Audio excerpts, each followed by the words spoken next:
how to unfollow everyone on TikTok at once.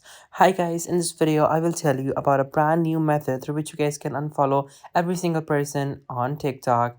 Firstly, you have to open up TikTok, then simply come over to your profile and then click on the top right on these three lines, then click on settings and privacy, and then after that simply scroll down, click on report a problem. Then from over here, just simply click on follows, likes, slash comments, and then after that, simply scroll down. And then after that, simply click on following and unfollowing users, and then simply click on no.